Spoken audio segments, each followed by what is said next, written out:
Hey there everyone, it's a YouTube tutor here, and today I'm here to show you how to solve 67 squared in this fast and simple trick I just discovered. Follow me as I show you how. So we first take the digit 6, which is our first digit, and square it. 6 squared gives us 36. So we put 36 on one side of the board like this, and take the second digit. The second digit is 7, so 7 squared gives us 49. Now we combine 49 with the 36. What do we do next? We multiply this by this and by the exponent. What I basically mean is 6 times 7 giving us 42 and the exponent 2 giving us 84. So now I write 84 this way and add a 0 at the end and sum it all up. 9 plus 0 is 9, 4 plus 4 is 8.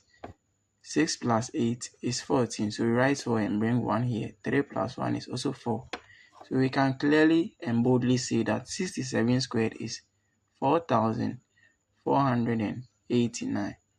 Thanks for watching this video. Don't forget to subscribe and like, and see you in the next one. Have a nice day. Bye bye.